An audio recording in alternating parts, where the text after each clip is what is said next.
A day in Maya's village house. Once upon a time, in a peaceful village surrounded by green hills, there lived a cheerful 13-year-old girl named Maya. She lived in a cozy wooden house with her loving grandmother, who had raised her after she lost her parents. Life in the village was simple, yet beautiful, filled with the sounds of chirping birds, the rustling of trees, and the distant hum of farm animals. The day began with the sun rising over the fields, casting a warm golden light. Inside the house, Maya stirred from her sleep as the rooster crowed. She stretched her arms and smiled, ready for another day of adventure. "Maya, breakfast is ready," Grandma called from the kitchen, where the aroma of freshly cooked porridge filled the air. Maya rushed to the table and eagerly ate her meal while chatting with Grandma about her plans for the day. "I'll start with the chickens, then head to the orchard. Maybe I'll even find a new story to tell," Maya said, her eyes sparkling with excitement. Grandma chuckled. "Just don't forget to be back in time to help me with lunch, my storyteller." After breakfast, Maya grabbed a basket of grains and headed to the farm. The chickens clucked happily as she scattered the food, calling to them like they were her old friends. She noticed a hen guarding her eggs in the corner of the coop. "You're doing a great job, Mama Hen," Maya whispered, as though the hen could understand her.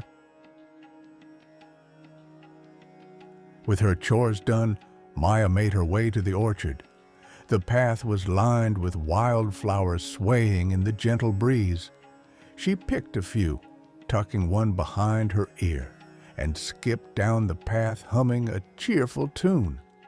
In the orchard, Maya climbed her favorite tree, a sturdy old apple tree with low-hanging branches. From her perch, she could see the whole village, the little houses with their thatched roofs, the distant river shimmering in the sunlight, and the hills beyond. She spent some time daydreaming about faraway lands and imaginary adventures.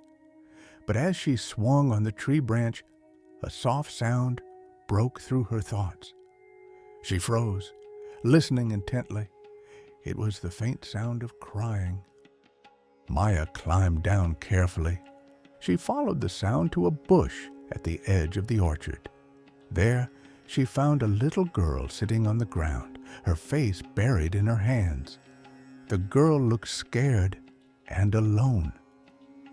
"Hey there," Maya said softly, kneeling down beside her. "Are you okay? What happened?"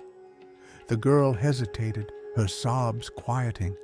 Finally, she looked up at Maya with tear-streaked cheeks.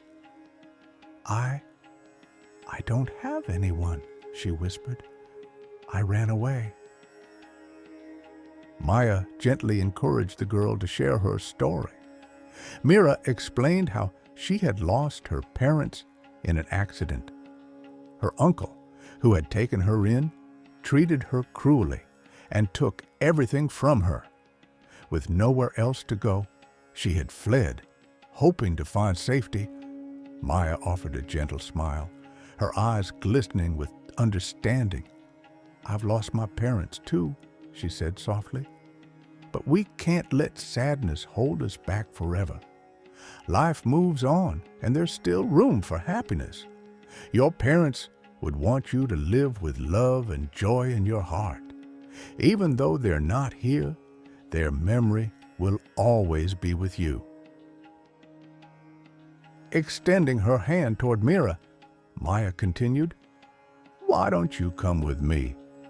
You can live with my grandmother and me. We'll be a family together."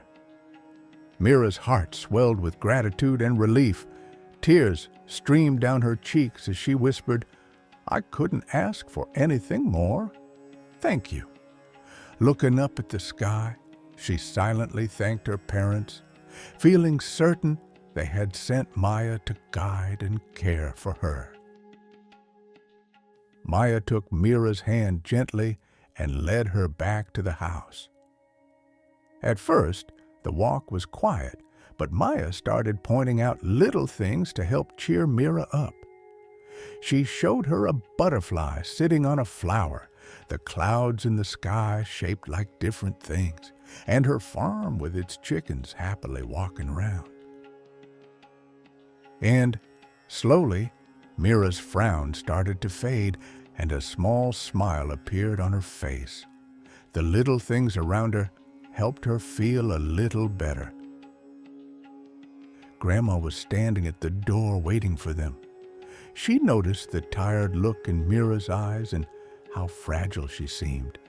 Without a word, she opened her arms wide and said with a gentle smile, "Come here, child." Mira didn't hesitate.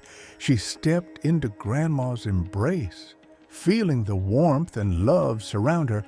As Grandma pulled her close, she whispered, "You're safe now." Mira's tears returned, but this time they were tears of relief. She felt the weight of everything finally begin to lift. Grandma guided her inside, where the comforting scent of home filled the air. That evening, Grandma made a delicious dinner that filled the house with a comforting aroma. The three of them gathered around the wooden dinner table where the soft glow of the lanterns made everything feel cozy. Maya, in her usual lively way, shared funny stories about her day on the farm, adding a little exaggeration to her adventures to make Mira laugh. Grandma, with her calm voice, told tales of the past, sharing the wisdom and love she had gathered over the years. Mira, who had been quiet and distant at first, slowly began to open up. She shyly shared her favorite memories of her parents, the ones that brought her comfort in the quiet moments. By the end of the meal, the house was filled with the sound of laughter and the warmth of a growing bond. For the first time in a while, Mira felt like she was truly home. As the day came to a close, Maya sat by the window in her room, gazing up at the stars. She thought about how the day had turned out, how something so unexpected had brought so much light into their lives.